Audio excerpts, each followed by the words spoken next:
It's always hard to go back and put your brain back there because there was so much heartache and pain. We got to this road and we drew straws to see who'd go across first, and the Mormon kid got the short straw, and halfway across the road he got his head blown off. Oh my God. I drew the second straw, and I ran across the road, and as I dove into the ditch on the other end of the road, they caught me in the leg. And so I let go of all my ammo, and when we had to move out fast like that, I didn't carry the big bazooka. I carried what they call LAWs, light anti-tank weapons. And I had 3 of those, and I fired them in the direction because I didn't know it at the time, but the NVRs set up bunkers in that town.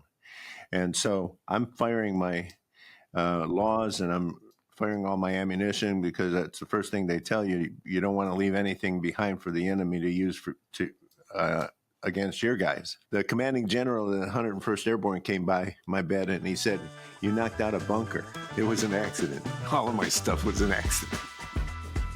Welcome to the weekly edition of the Payne Points of Wealth podcast, the podcast that addresses all the pain points that come along with creating, growing, and sustaining your wealth. Hosted by the family wealth experts of Payne Capital Management, Bob, Ryan, and Chris Payne. Please send us any questions or comments you may have to questions@paynecm.com. And please enjoy this week's episode.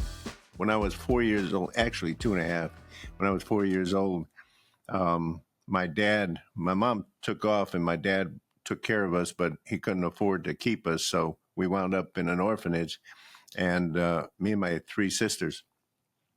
And I kept on checking on them. Dad was faithful. He came every week to visit, but then Mom came back when I was 7. They reunited, and we were off and running again. So what was it like going from the orphanage back to living with your parents? Was it like an extreme change of circumstances? Yeah, it was an adjustment. But it was, I tell people I went from abandonment to adoption.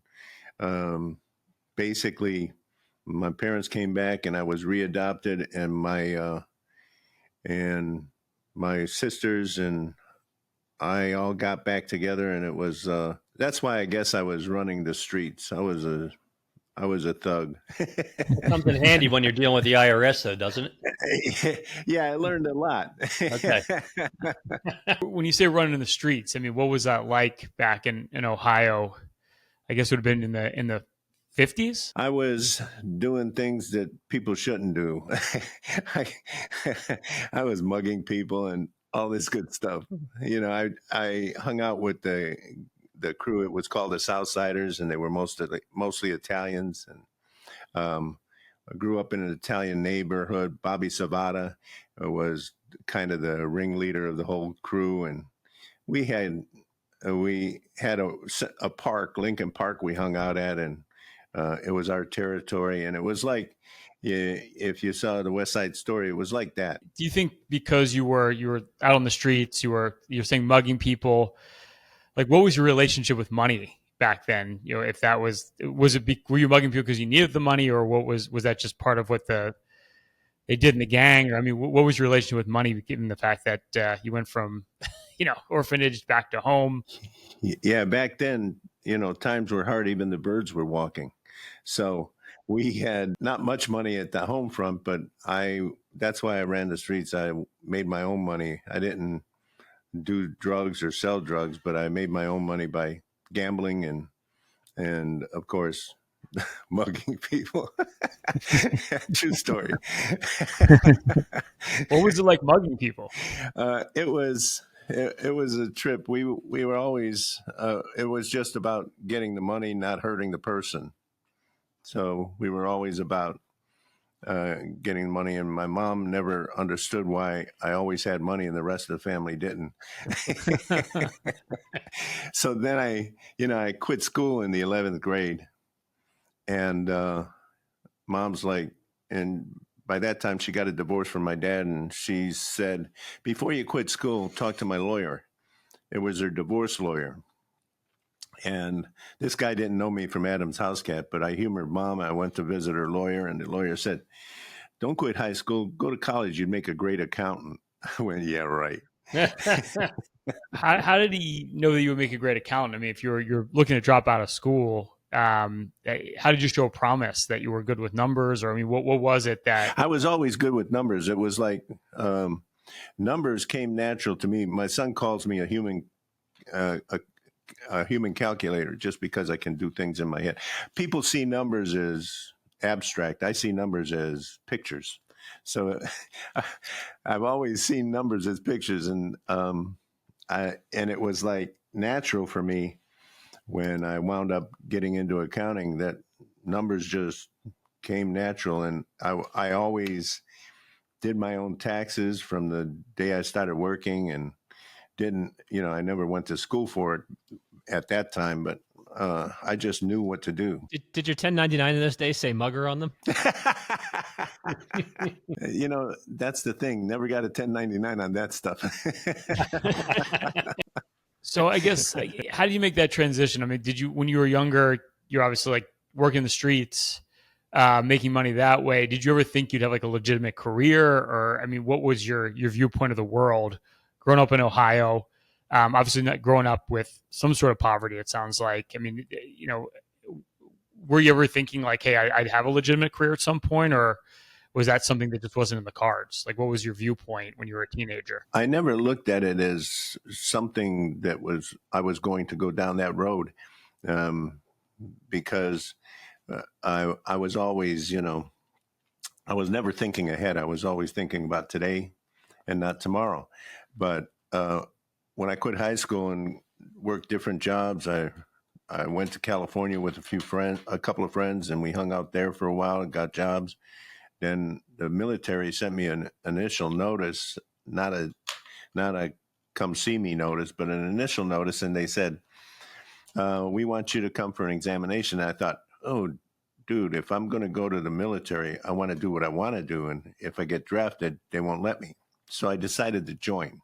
So let's take a step back here. What was the impetus to go to California? And then, going from California to say like, having a desire to be in the military. That's a lot to unpack right there. Well, the two guys I went to California with, my cousin's ex-husband and my sister's ex-husband, and they said, we got to get out of town.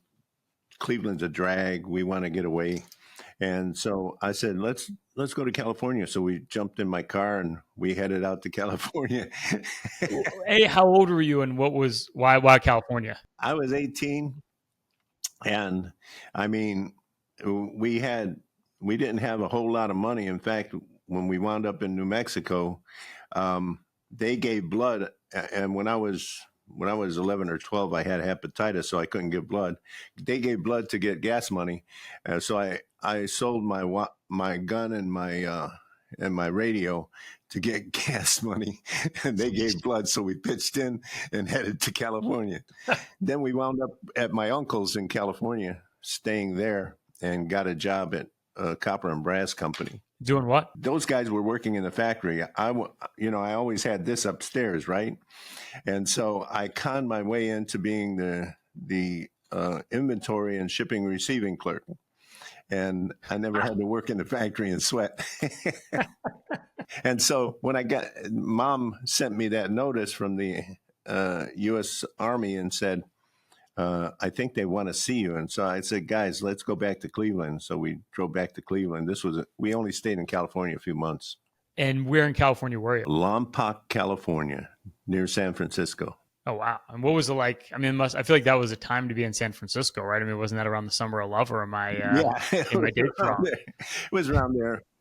That's where you did the crazy things. I got a couple of tattoos there and that kind of stuff. So then when you joined the military, you went back to Ohio to join the military? Yeah, we drove back to Ohio, and then this is cool. I had a friend, Junior Reklinski. Junior was one of the guys in the group and the crew. And I said to Junior, when we got back to Cleveland, I said to Junior, I said, let's go to the military. We'll go on a buddy plan. That means you go, every unit you go to, your friend goes with you. And so my recruiting officer said, you can fly helicopters. I wanted to fly. Ah, okay. So that was really the impetus to go to the military, is you had a desire to fly. Yeah. And when we got inducted, the induction day, Junior was a no-show. No way. Yeah. So they put us in alphabetical order. So there's this guy standing next to me, Gary Sabasli, and because Simonic Sabasli. So Sabasli, we're standing there and getting ready to get sworn in. And he's like, let's go have a beer. Forget about this. And I'm like, no, man, I'm here already. I'm just going to do it. So long story short, we get into the military. And then I said to the sergeant, I said, when can I fly helicopters? He says, you can't. You don't even have a high school diploma. I said, okay, what can I do? He said, you can jump out of them. I said, okay. So I went into airborne, then jungle training in Kentucky with 101st Airborne. I was just focused on two things: serving my country and staying alive. Well, first off, what year was that, Nick? 1967. Oh, wow. And I guess at that point, I mean, was it scary to go into the military? I mean, knowing that you were going to be jumping out of planes and going to Vietnam, or I mean, what was the feeling as a young man going to war? As a young man, I was like, I was always a patriot, you know, even though I did bad things, I was always 110% for America. So as a young man, I didn't even think about, you know, could I get killed? I thought about what does my country need and what can I do to serve it? Mm-hmm. And that was my focus. But I love heights, so I loved jumping out of planes. It was a rush. In fact, fast forward, I was skydiving up until about 20 years ago. And then I took my son skydiving, and he's like, his first jump, he did great. Second jump, he ate some dirt. So he was freaking out, and he came home and he said to Millie, Mom, don't let Dad skydive anymore. He'll kill himself. So that's when I stopped skydiving. Because behind every successful man, there's a woman telling him he's wrong. No. Hey, Nick, you know, you had mentioned that you were patriotic, even though, you know, you got in a little bit of trouble as a youth. I mean, what do you attribute that to? Where do you think your patriotism comes from? I think my dad instilled in me a love for my country that, you know, nowadays, from what I see from the outside, a lot of people don't have that. In fact, one of my grandsons is looking to go into the service, and I'm encouraging him 110%. But I think it's the family needs to, the family unit in our day right now needs to band together and realize that that's the foundation for America, family unit. Yeah. And my dad always gave me that foundation. So I was always looking to see what I could do to better the country, so to speak, in the military. I mean, I was just a grunt, meaning I was just one of the troops. I wasn't like a hero or anything. Everything I did heroic was by accident. So you're in Kentucky doing training for how many months? You know, what was that like? And then when were you deployed overseas? Okay, I was in Kentucky for like 3 months jungle training, and they had mock-up Vietnam villages. They had it looked just like the jungle, and of course, it was winter. It was cold, but looked like the jungle. Anyhow, I would volunteer to be Viet Cong to attack the Americans in the jungle training, which was cool because all the guys were camping out in the woods, freezing their butts off, and I was in a warm barracks eating hot food. So I always managed to get over on everybody else when it came to that.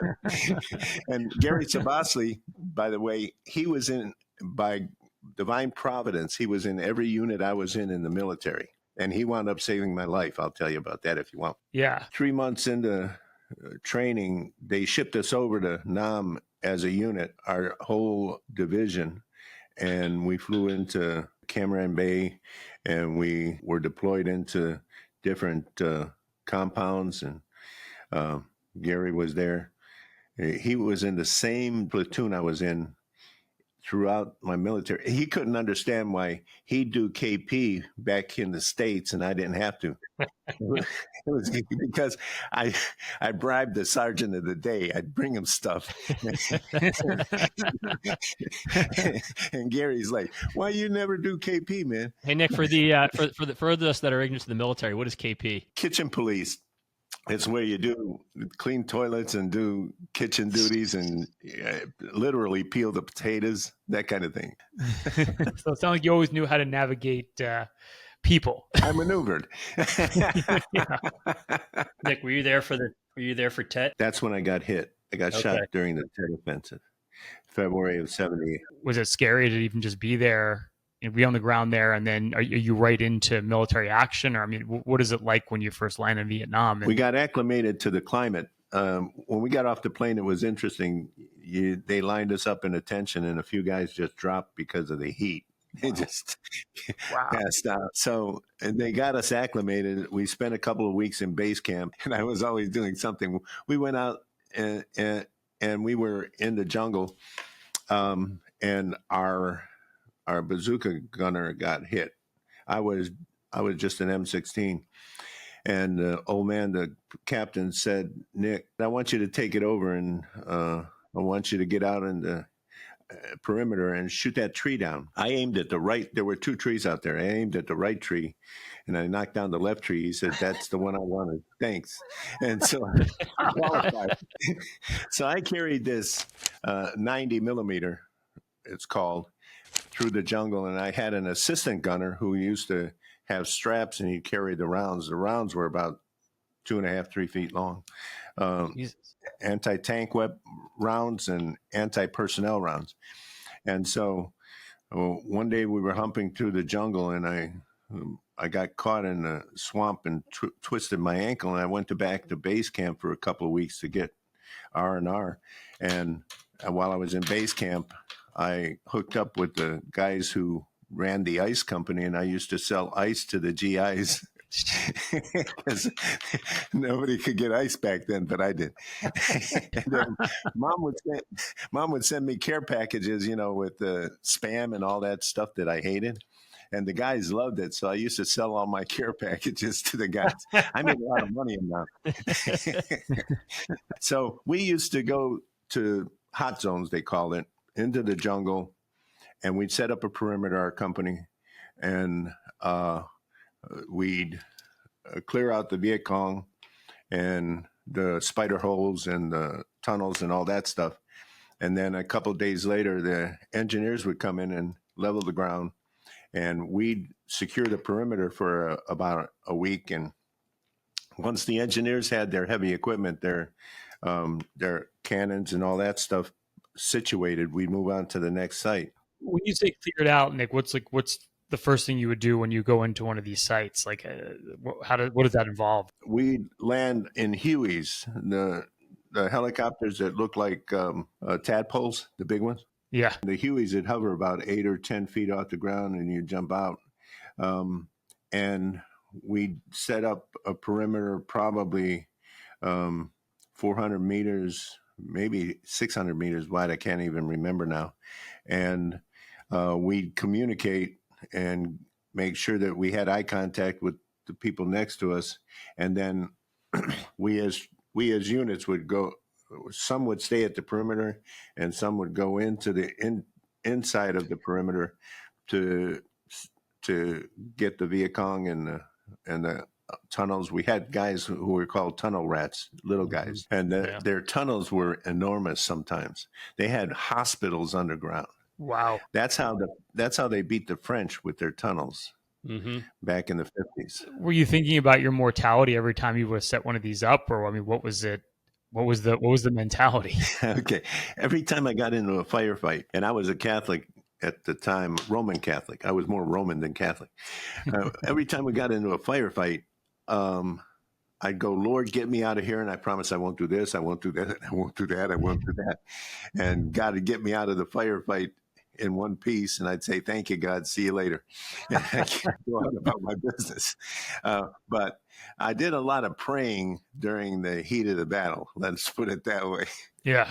So how did you get injured? One day, we had set up the perimeter. The engineers came in. They'd set in their heavy artillery, and we were about to move out.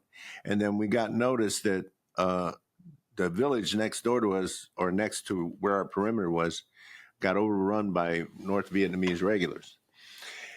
And so we were assigned to go into the village and get rid of the NVRs. We're walking along this road. We're in our platoon is second to the lead platoon. We're walking along this road, and 2 quad 50s came down the road. That's 2.5-ton trucks with 450 caliber machine guns mounted on the back. Mm-hmm. Came down the road. They heard a noise in the bush, and they cut down our first platoon. Friendly fire just wiped them out. And so we were in the lead, and Gary, me, and this Mormon kid who was a conscientious objector were in the lead to go across this road towards the village. And the Mormon kid was getting ready to rotate back and be a cook the following week because he didn't believe in killing. But anyhow, we got to this road and we drew straws to see who'd go across first. And the Mormon kid got the short straw.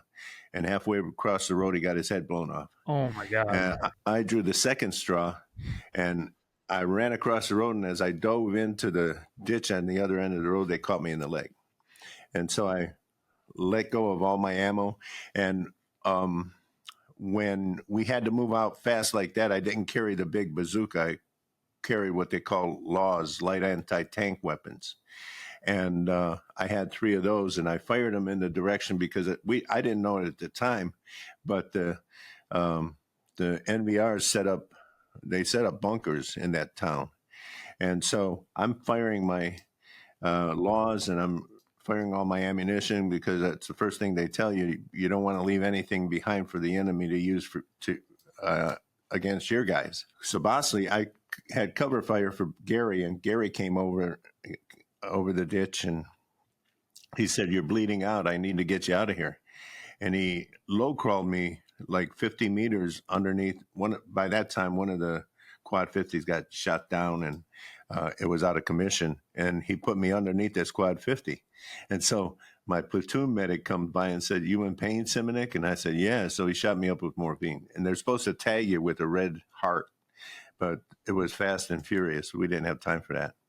And so a couple minutes later, medic from another company came by and said, "You in pain?" I said, "Yeah." He shot me up with morphine. You got a double dose. And then my company medic comes by and he said, "Simonic, you in pain?" And he looked at my eyes. He said, "No, you're stoned. Let me get you out of here." And Gary says, "I got to get back to the fight, Nick." And so the company medic, he was a brother. He was a big college football player. He did a fireman's carry, and he ran down the road like John Wayne, firing his M16, getting me out of harm's way. Wow. And got me to the back, and I got medevaced. So they get me in the medevac chopper, and the door gunner on the medevac chopper was the guy I went to high school with. He says, "Man, heck of a way to have a reunion, Simonic." I said, "Tell me about it." So I'm sitting on the edge of the chopper, and I'm high as a kite, and he keeps on pushing me in, like, "Don't fall out." So they got me back to a medical facility, a field medical facility, and they did the first operation on my leg, and I was still high. And they put us in Chinooks. Those are the helicopters with the 2 big blades. Yeah. Mm-hmm. And there are guys lined up along the wall, and they're all moaning and groaning with patches over their eyes. And I just thought it was funny because I was stoned out of my mind. And I started laughing. My platoon lieutenant was shot up, and he said, "Simonic, shut up or I'll get you court-martialed." I said, "Yes, sir." And that's the last thing I remember. Hey, hope you're enjoying the most recent episode of the Payne Points of Wealth podcast. Everything you hear on this podcast, along with some due diligence of your own, can help you get ahead financially literally at any stage of your journey. But if you want a more hands-on approach and you saved over $1 million for your retirement, Bob, Chris, Courtney, and I will run for you our total financial master plan, and we'll do that with no obligation or cost. It's a full holistic review. We literally look at everything. We'll go as far as building you your own personalized financial portal. We'll give you a bird's eye view of your entire financial life and hone in on every financial issue you need to address today, whether it's an income plan for retirement. How do you take Social Security? How do you draw from your portfolio, factor in inflation, and don't run out of money? We'll look at diversification. Markets have been wild over the course of the last couple of months. Has your portfolio been up and down? Or have you been sitting in cash, CDs, money market funds, paralysis by analysis? We'll put together a full investment game plan. We'll show you how to grow your wealth, but most importantly, protect it over the rest of your life.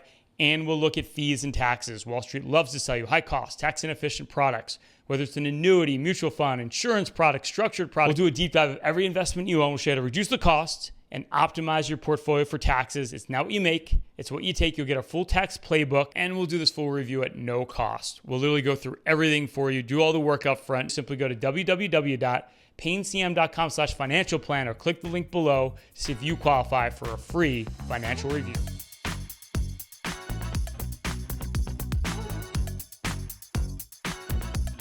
Did they send you back out after that? No. After you recovered? I got the $1 million wound. That's a wound that sends you back to the States. So after I had a spinal on the second operation, and you're not supposed to move for 8 hours. But back then in Nam, after the operation and post-op, the nurse came in and said, "Want a cigarette?" I said, "Sure." Back then I smoked, and I'm sedated still, so I lit up the cigarette, and next thing I know, I'm burning the bed next to me with the cigarette. Oh my God. And I jumped up and I was in excruciating pain for 2 weeks. I couldn't sleep. I couldn't eat. They kept on shooting me up with morphine, and that didn't work. But finally, after 2 weeks, it just disappeared. The commanding general of the 101st Airborne came by my bed, and he said, "You knocked out a bunker." It was an accident. All of my stuff was an accident. You knocked out a bunker. Is that when you were just trying to get rid of all your ammo when you got to the other side? Yeah. So he gave me a commendation medal with a V for Valor. And so the Screaming Eagle magazine, this is another Simonism. So the Screaming Eagle magazine had a picture of me with the commanding general pinning the medal on my chest. I have it at home. Incredible. But underneath it, they put it, and the headline says, "Doing fine, sir." And underneath it, they put the name of the GI across from me in the paper. So it wasn't even your name in the article. I never got honorable mention. Do any of those injuries still affect you to this day? Oh yeah. In fact, they shipped me to Japan, and it was funny. I was going down the hall in Japan in my wheelchair, and on crutches comes my brother-in-law from the other direction down the hall. He had gotten shot up. He was a door gunner, and he got shot up about the same time I did, but he was in another area. But we wound up running into each other in Japan. So I had an operation there. And just a side note, I was laying in bed in Japan, and all of a sudden the room started vibrating, and I saw the wall cracking. They had what do you call it? An earthquake. And the earthquake settled down, but then they shipped me to Denver, Colorado, Fitzsimmons Hospital. They shipped him to the hospital in Maryland, my brother-in-law.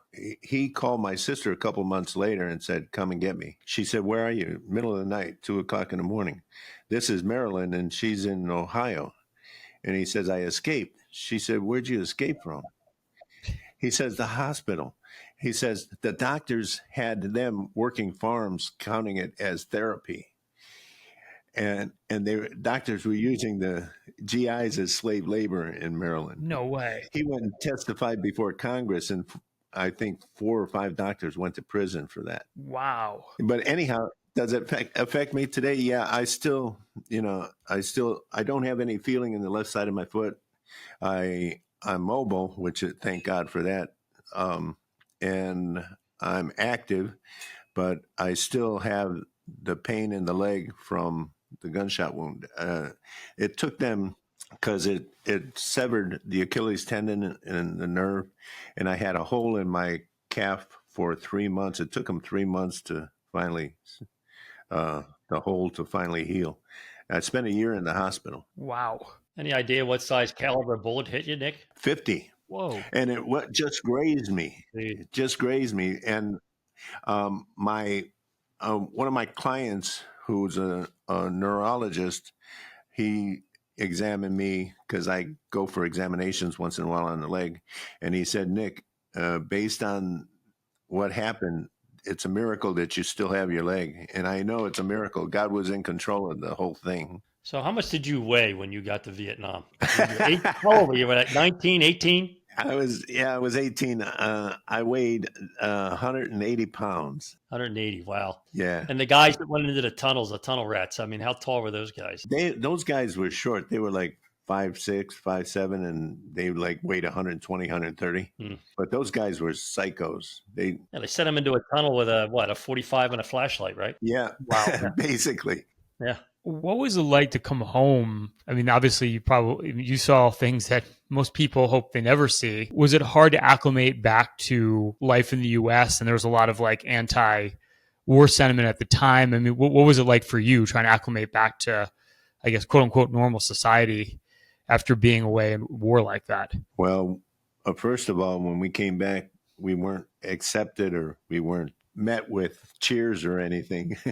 A lot of people were spitting on GIs as they came back to the country. And Were you angry? yeah, you could say I was really ticked off. I'm like, we're fighting for our country. And I tell people if Vietnam was all over again, I'd do it again. Just because even though in a lot of cases it was a political war, nevertheless, I was serving my country. And a lot of civilians don't understand that concept, serving your country. Yeah. It's important if you're going to be an American. If you don't like America, then leave. Yeah. And these days drives me crazy how they let these people get away with all this stuff that's going on. And these people don't like America. Why are they here? So Nick, after you get out of the hospital in Denver, what was next? I spent a year in the hospital. Millie was there because her sister's husband was TDY. He was in the Air Force, and his sister lived in Colorado. So Millie went to Colorado to stay with her sister. You and Millie married at this point, or? That's how I met her. I'll tell you how I met her. You got a minute? Yeah. Okay.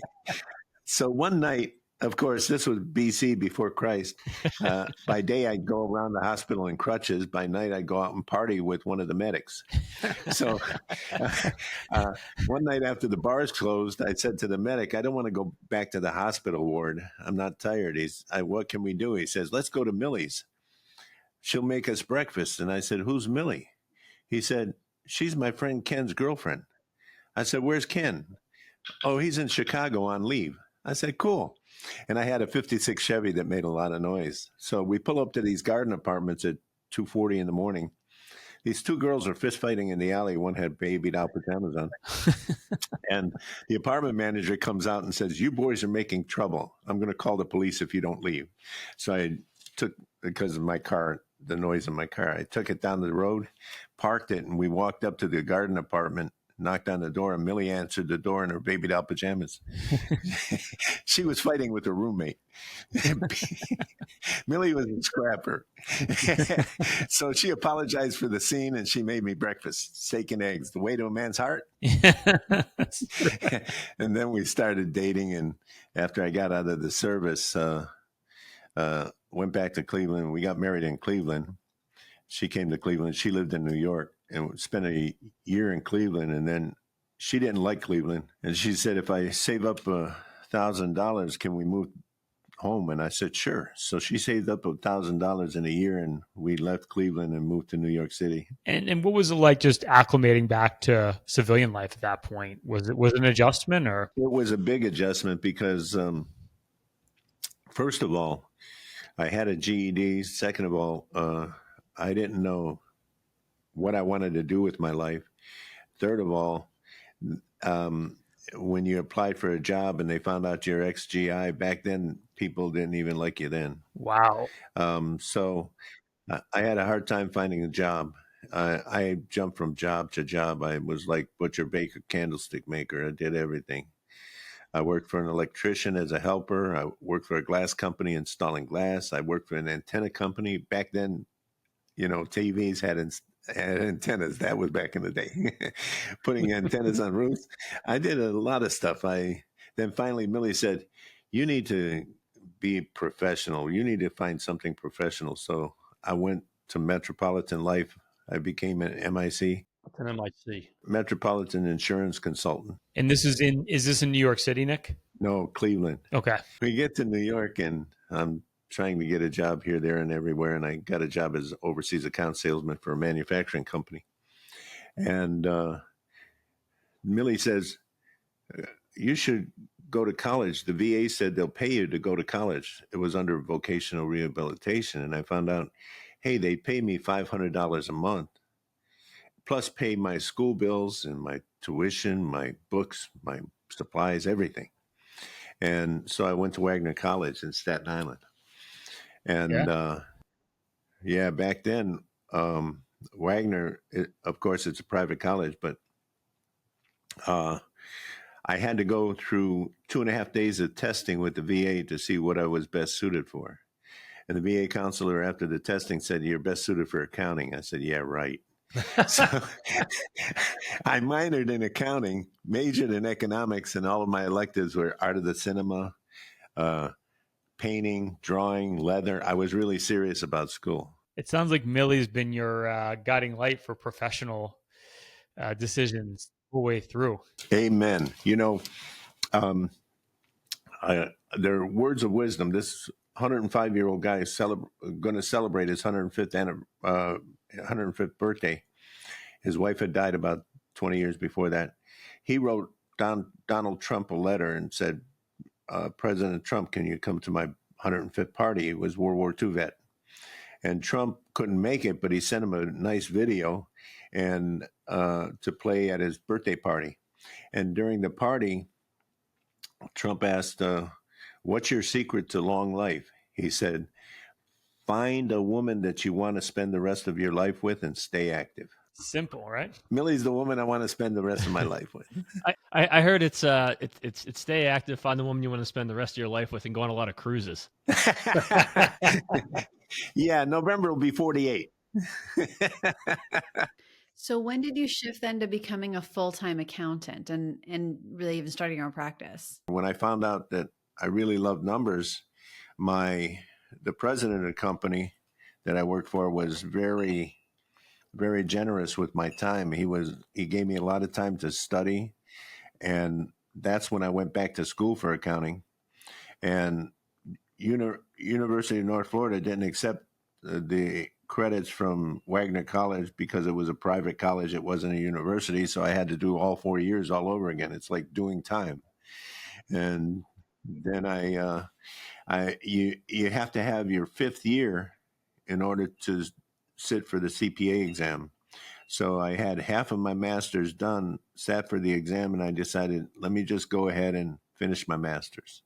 So I went back to school for my master's, and this was all the time I was working as a controller. And then what happened was it really got busy at the household with people. People still remember. In fact, I still have my first client ever. People still remember sitting in my family room with the family watching TV, waiting for me to get done with the last person in the.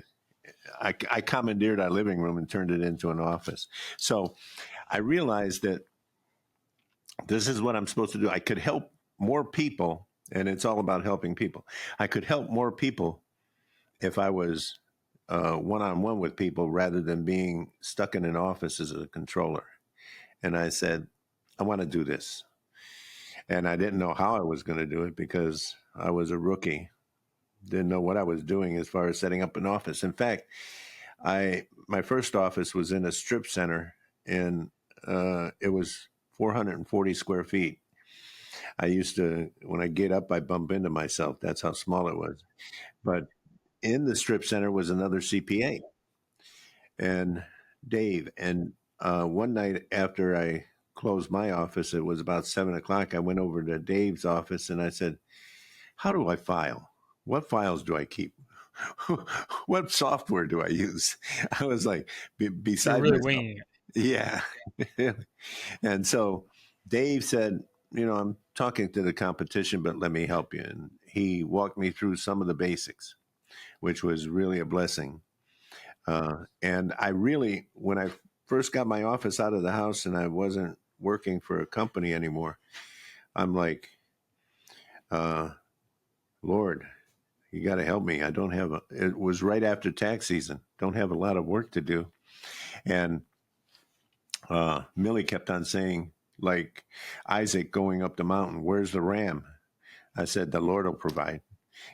And I go, Lord, you said you'd provide, do something. So in that same strip center right next door to me was an attorney. And this attorney, he was my law professor in college. And he got a contract with a client, Rally's Hamburgers. That's down south here. You know Rally's, Bob.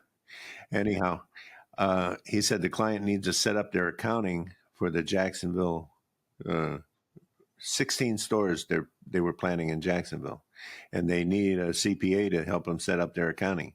So he referred me to Rally's Hamburgers, and that's what really helped me set up the foundation for my practice, because without Rally's, I'd have probably been a starving artist sitting on the corner of a Shell station selling velvet paintings of Elvis.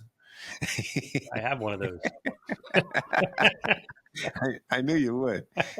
Hey, Nick, do you feel like, I mean, obviously growing up with a lot of financial uncertainty and obviously facing mortality at a very young age, do you think that shaped your ability to take risk and be an entrepreneur? I mean, it sounds like you kind of like had this mentality of, I'll just jump off this cliff and see what happens and figure it out as I go down there. Do you think that the way you were, given your background, that had a lot to do with you becoming an entrepreneur and basically, really throwing caution to the wind to some extent? That is very true, because it's every step of my professional life since I started my practice, there are always risks. People think, oh, it's easy running a business, and you guys know what it's like.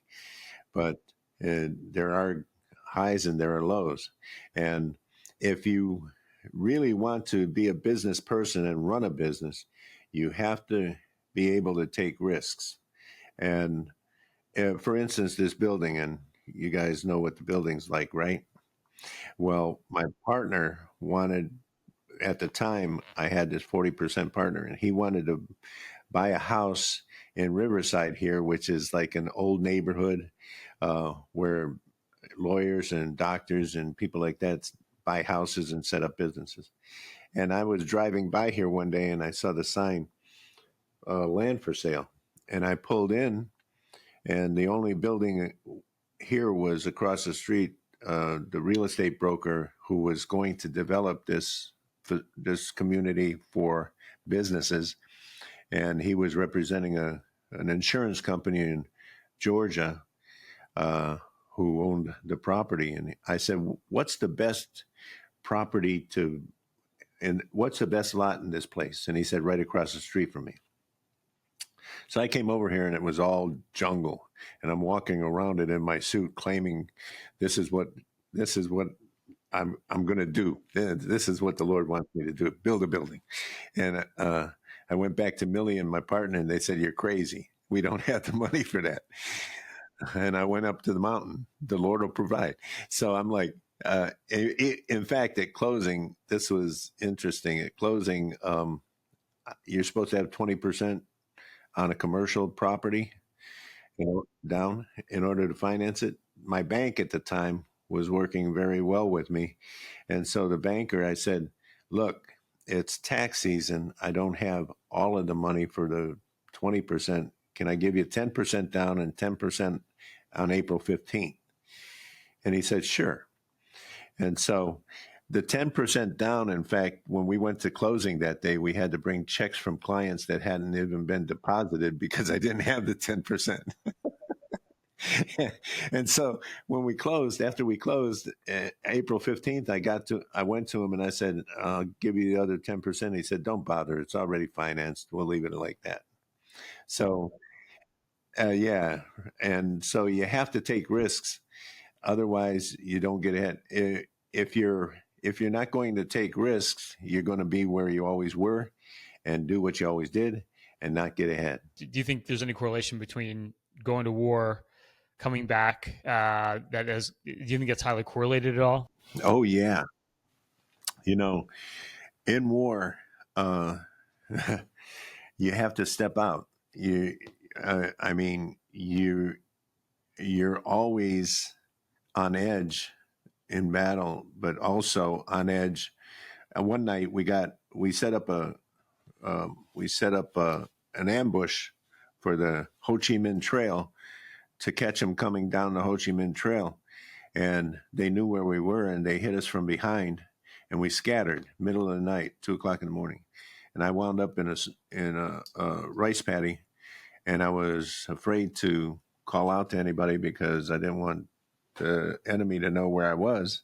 And when it broke day, and besides the leeches and everything, I did hear a noise, and I'm like, are they going to get me? And it was a guy next to me, and he and I hooked up, and we made our way back to camp. But the moral of that story is you never know in battle what you're going to come against, and you always have to be prepared. So you always have to have a backup plan. And I was watching a movie the other night, and the guy said, "We're going to go to plan B." And the other guy said, "What's plan B?" He says, "I don't know yet." So, but you always have to have a backup plan, but you can't count on everything going smoothly, and there's always going to be bumps in the road. But what you have to learn is pick yourself up, dust yourself off, and continue on. Because I found out that quitters are people who come against obstacles and they stop. Winners are people who come against obstacles and try to make their way through the obstacle. If they fall, they get up and they go the other way. So in business, you're going to, and you always have to try something new. It's like you guys are my basic training for podcasts because I've never done it, but I'm going to do it. And I have to do something new all the time, or else business gets stale. And every business has a life cycle. In combat, you have a life cycle, but every business has a life cycle, and it's a bell curve. And if you don't come up with something on the downside of the bell curve to start a new bell curve, you're going to continue to go down. So in fact, the other day I just drafted a letter to churches, because I do a lot of churches, telling them what we do, because there are some churches out there that don't know us. To wrap it up, I guess the one question would be, if you could go back in time, there's any decisions you would have made differently or do differently, given what you know now? Well, thinking about that, and I've thought about it in the past, had I gone for accounting, and the Bible says all things work together for good for those who love God. Had I not gone through Vietnam, had I not gotten shot, I would have never met Millie. So thinking about it, if anything changed before I went to the service and I didn't meet Millie, it wouldn't have been, I don't think I'd have found another woman who could put up with me like she does. Second of all, if I'd have gotten my accounting degree, one of the things possibly is, and I thought about this in the past, if I'd have listened to the VA counselor and got my accounting degree in New York, I'd have been a lot further ahead down the road. You never would have worked at a Wendy's. No. Wendy's had a working manager concept, which sucked. But Nick, I always liked your one quote that you always used to give me. Used to give those seminars. What was it? Give unto Caesar that of which is Caesar's, and what was the rest of it? Render unto Caesar that which is Caesar's, but don't give him any of yours. And the last question, Nick, we ask every guest this, is, in your youth, what song or album, when you heard it for the first time, had a profound impact on your life? Under the Boardwalk, I remember we were at a dance one time, and me and my friends were behind the stage, and the curtain was closed, and we decided to grab the mics and start singing a cappella Under the Boardwalk, and everybody thought that it was the artist up there singing, but it was us. Thanks for listening to the Payne Points of Wealth. Hopefully you found the ideas discussed in this episode valuable and useful for your own financial journey. You can find out more about Bob, Ryan, and Chris's firm, Payne Capital Management, at bebullish.com or through the contact information found in the description of this episode in your podcast player or app. Join us next week for another episode of The Payne Points of Wealth, brought to you by Payne Capital Management. Information provided on today's show is provided for informational purposes only and does not constitute investment, tax, or legal advice. Investment is obtained from sources that are deemed to be reliable, but their accuracy and completeness cannot be guaranteed.